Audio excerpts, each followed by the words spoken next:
Welcome to Cheat Sheet Tales, where secrets slip, lies unravel, and the truth always has a twist.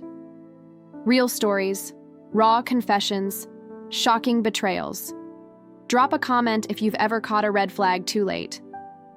Now, let's get into today's tale. Don't embarrass us with your cheap taste, my sister whispered at her luxurious engagement gala. So I showed up in a giant hot dog costume. Guests gasped, and she screamed, "Get out." I smiled, took a bow, and said, "Happy to leave." The next morning, I canceled her $24,000 honeymoon package, blocked her card, and revealed her private messages to her fiancé. 83 missed calls. She begged, he disappeared. And then she knew, "Don't you dare embarrass us with your cheap taste." Ava's voice was a sharp whisper, her manicured nails digging into my arm. Her smile never wavered as she turned back to the photographer, her perfect profile catching the golden light of the chandelier. I stood there, frozen, surrounded by a sea of glittering gowns and designer suits. I shouldn't have been surprised. It was her engagement gala, a $40,000 spectacle of luxury and pretense, paid for with money I had quietly funneled into her account over the past year. Cheap taste, Ava? I paid for it. I tried to speak, but her fingers tightened, her smile stretching even wider. "Be quiet," she hissed, her voice dripping with venom. "I don't care what you paid for. Just stay out of sight, smile when you're asked to, and for God's sake, don't speak." Her fiancé, Noah, was laughing with his friends a few feet away, oblivious. My parents were by the bar, my mother's laughter echoing through the hall, my father's hand resting on her shoulder. Proud of her, of Ava, never of me. "Smile, Ava," the photographer called. Ava's fingers released my arm as if I was something dirty, something she didn't want clinging to her. She turned radiant, her laughter a perfect performance. I stared at her, feeling the cold knot of humiliation tighten in my chest. I should have left, but I didn't. "Hey, you okay?" A voice pulled me back. James, one of Noah's friends, stood there holding a glass of champagne. "Your sister's intense, huh?" I forced a smile. "You have no idea." James laughed, oblivious, but I saw the pity in his eyes. They all saw it. I was the family shadow, the one who always helped, always paid, always stayed quiet. Until that moment. I slipped away, walking past the sea of glitter and gold, through the marble hallways of the hotel. My fingers trembled as I typed on my phone, the plan forming faster than my heartbeat. An hour later, the ballroom doors burst open.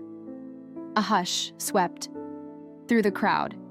I stepped in, wearing a giant hot dog costume, complete with a soft, fluffy bun around me, a bright red sausage suit, and a zigzag of fake mustard running down the middle. Laughter exploded, some shocked, some nervous.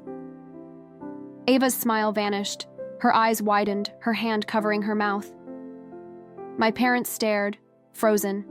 Noah looked like he was caught between laughing and dying of embarrassment. "Ladies and gentlemen," I called, my voice booming across the hall, "a toast to the happy couple. To Ava, who taught me that family isn't just about love, it's about appearances. And to Noah, who's about to learn that the prettiest roses have the sharpest thorns."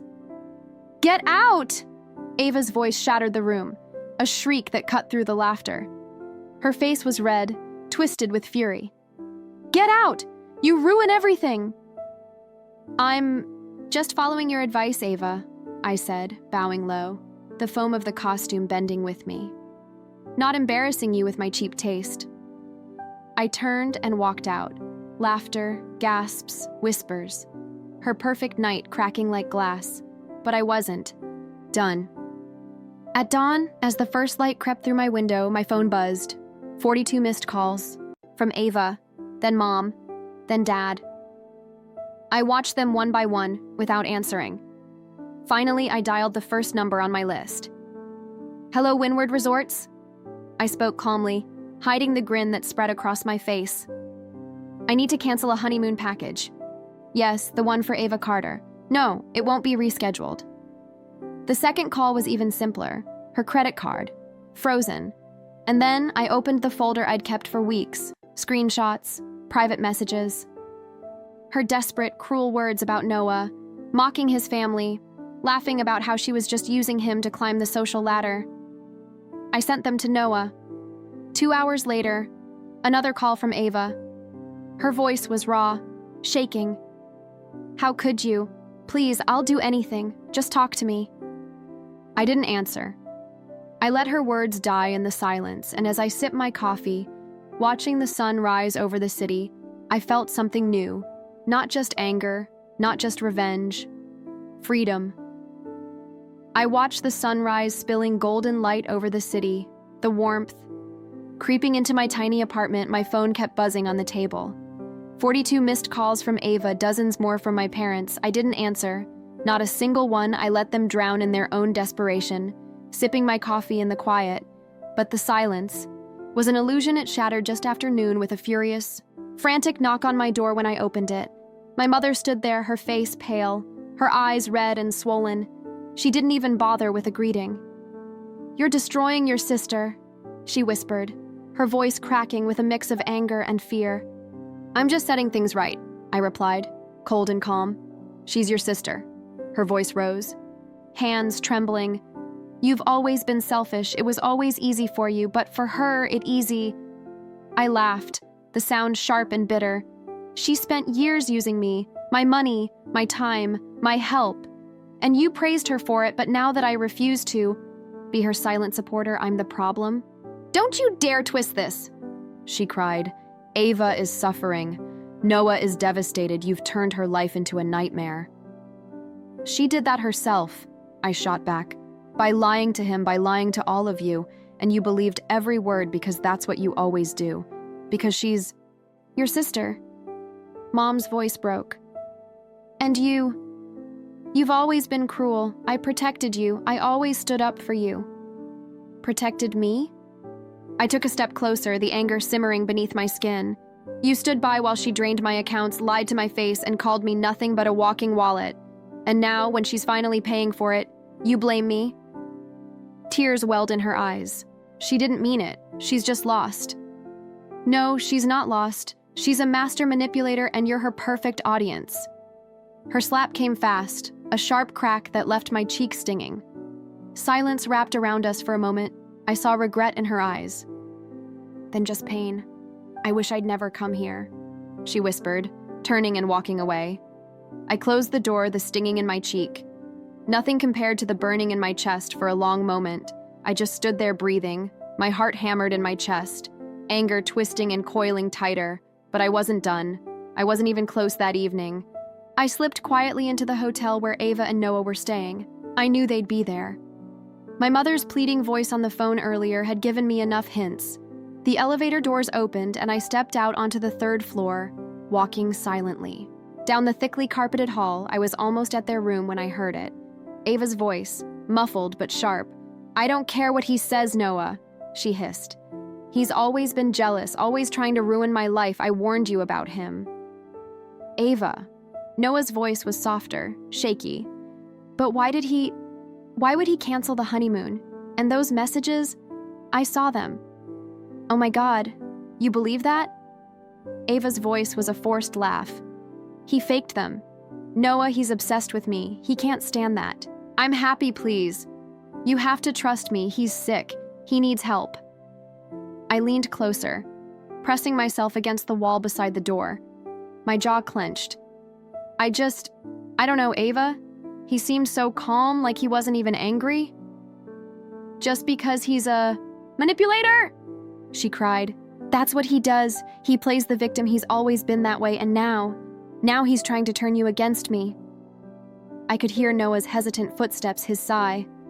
"Maybe I need some air. I need to think." "No." Her voice was desperate now, sharp claws of panic. "Noah, please don't leave. I can't lose you. Not because of him." There was a long, heavy silence. Then the door clicked, and I heard Noah's footsteps growing faint down the hallway. I slipped around the corner just in time, watching him disappear into the elevator. I stayed waiting. My blood was boiling. She was still lying, twisting the truth, making me the villain. But I wasn't just angry. I was done being her pawn. I pulled out my phone, turned on the voice recorder and waited. It took half an hour before I heard it again. Ava's voice, this time on a phone. Call, I swear he's trying to ruin everything. She spat the venom thick in her voice. But it doesn't matter. Noah isn't full. I can handle him. My parents will never take his side. They always protect me. A pause. Then her voice softened, sickly sweet. No, you don't get it. My brother has always been a loser. I can make him look crazy. I've done it before. It's just harder now because he's fighting back. My hand trembled with rage. She hadn't just lied to Noah. She'd been planning this, playing everyone against me. But now I had her. I leaned in, watching the door. My breath was steady, my heart beat. A thunder in my ears. And then, as if fate was on my side, the door swung open. Ava stepped out, phone still pressed to her ear. Yeah, I'll call you later. I just have to fix this mess. She didn't see me, not until I was right behind her. Fixing another mess, Ava, I whispered. She spun, her face going white. What are you doing here? Listening. I held up my phone, still recording. It's amazing what you hear when you're quiet. Her face twisted, rage overtaking fear. You have no idea what you're doing. I do. I'm ending this. I turned and walked away, leaving her standing there, fury radiating off her like heat. But I needed more. Her lies were a fortress, but now I had the first crack. I drove straight to my parents' house. The lights were on, and as I stepped out of the car, I heard voices, laughter. Through the open window, I saw them, Mom and Dad at the dinner table, and Ava. Her tears gone, her smile perfect, her voice charming as ever. He's just having another one of his episodes. She was saying, cutting her steak like it was the most normal evening in the world. I feel bad for him, but we can't keep letting him ruin everything. Dad shook his head, his voice a deep, disappointed sigh. I always knew he'd turn out like this. Trouble from the start. Mom just nodded, giving that familiar sad smile. We just have to be there for you, Ava. He'll come around eventually. I stepped back into the shadows, the darkness swallowing me whole. They had already chosen their side. I was the enemy, but I was done being the shadow. The wind swept gently across the open field by the lake, the water shimmering under the warm, lazy sunlight. The picnic table stood beneath an old oak tree, covered with a checkered red and white cloth. Plates were lined with all my childhood favorites: crispy fried chicken, buttery mashed potatoes, warm apple pie cooling in the breeze. I stood a few feet away, watching them. Ava, perfect in her white summer dress, her smile wide but her eyes sharp. Mom, fussing over the dishes, her forced cheerfulness palpable. Dad, leaning against the tree, arms crossed, his face a mix of impatience and barely hidden disdain. Noah sat at the edge looking at his shoes, his expression tight. Ava waved. Oh, there you are. Come on, don't be a stranger. I walked closer, my footsteps silent on the soft grass. The air smelled sweet, but it was a lie, just like them. Look, I know things got a little messy, Ava began, her voice syrupy sweet, but we're family. We wanted to do something nice, to make things right. Yeah, we're family, Dad muttered, not even looking at me. Families stick together. We don't throw each other under the bus. I didn't respond. I looked at Noah, whose gaze flickered nervously to Ava, then back to the lake. He didn't seem so convinced. Sit down, Mom urged, pushing a plate toward me. It's all your favorites. We thought it might help. I sat, but I didn't touch the food. Ava's voice turned delicate, almost mournful. I know you were hurt, but I was just overwhelmed. The engagement, the planning. Maybe I overreacted. Overreacted, I echoed, my voice cold. Interesting choice of words. She forced a laugh, a little too high-pitched. Oh, come on, don't be dramatic. We're here to make peace. Peace? I leaned forward, my gaze locked on her. Or a confession. Ava's smile froze.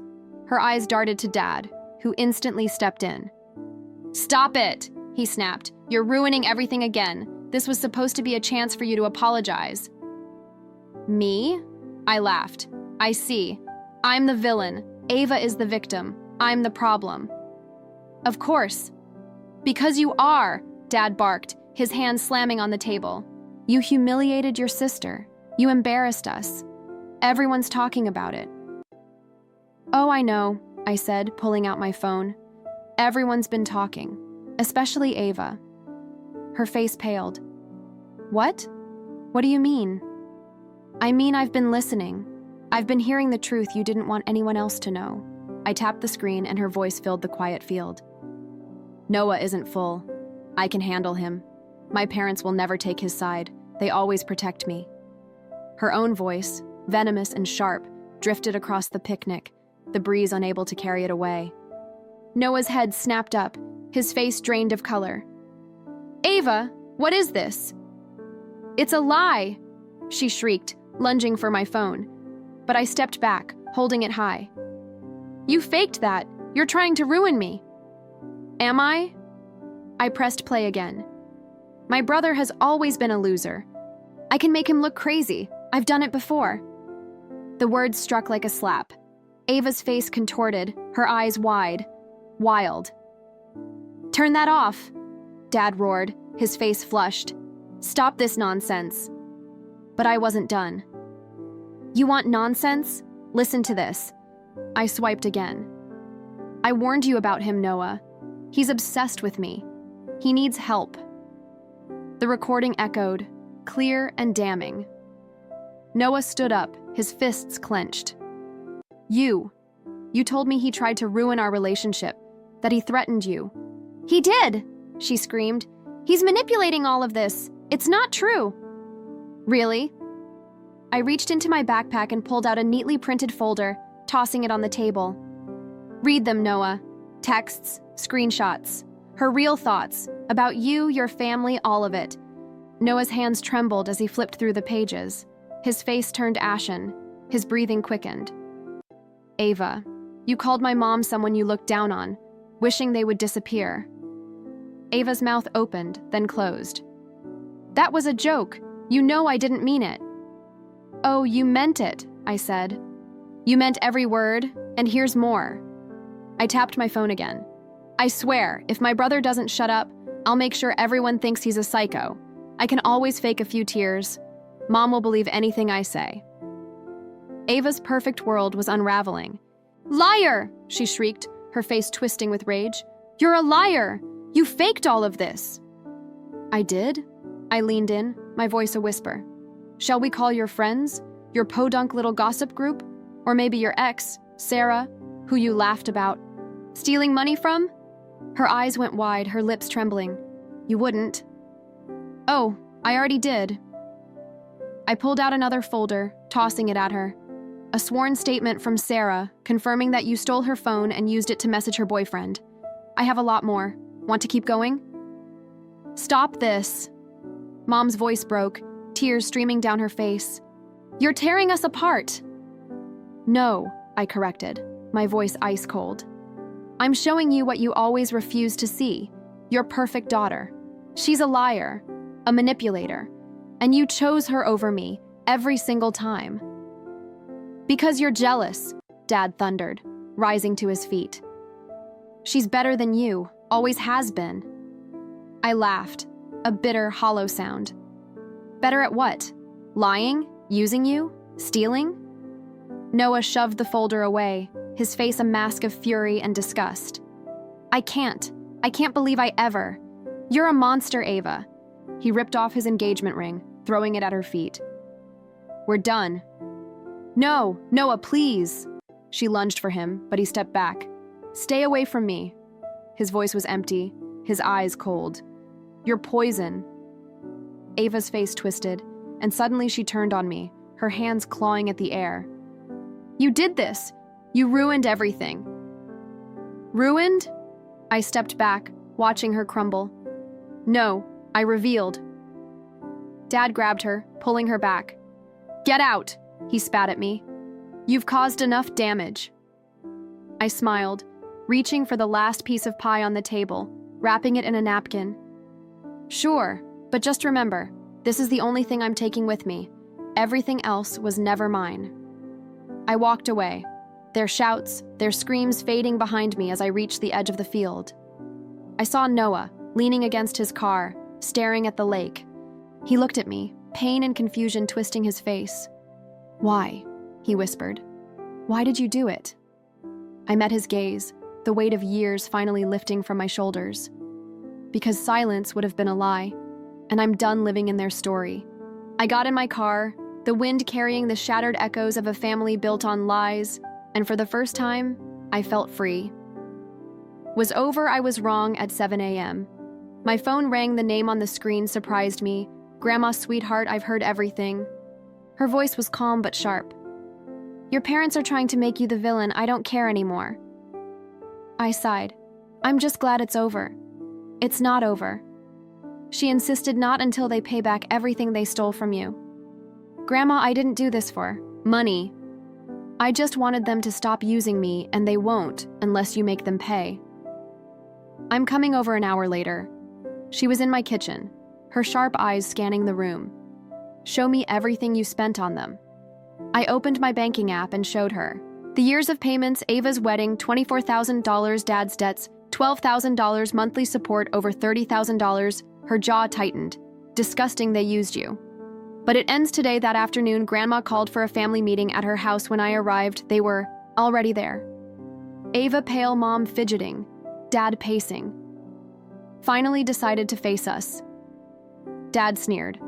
I didn't respond. I sat beside Grandma, her gaze cutting through the tension. I've seen the proof, she began. Voice cold. You three have used him like an ATM. That stops now, Mom, please. Ava's voice was sweet. He's just overreacting, be quiet. Grandma's voice was ice. If you don't repay him every cent he spent on you, I will change my will. You will get nothing. Mom's face went pale. Mom, you can't. Oh, I can't. I won't leave a penny to those who take advantage of family. Ava's eyes filled with tears. But Grandma, You lied, you manipulated, and you will pay for it. Dad grumbled, crossing his arms. This is a family matter. He's just trying to divide us. I'm opening. Her eyes. I said you did this to yourselves enough. Grandma's voice silenced the room. Return his money or lose everything. Driven by desperation, Dad rushed to his study.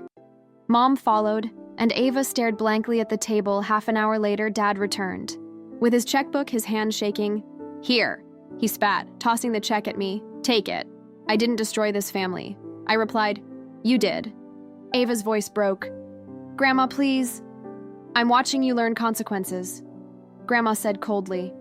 I picked up the check, folded it, and stood. I'm done here. I walked out, Grandma's silent presence like a shield at my back that night. I sat by my window, a cup of tea warming my hands for the first time in years. I wasn't thinking about them. My phone buzzed, a message from Grandma. Proud of you? Don't look back, love. Grandma. I smiled. They were gone. Their lies, their control, all of it. I didn't do this for revenge. I did it for freedom.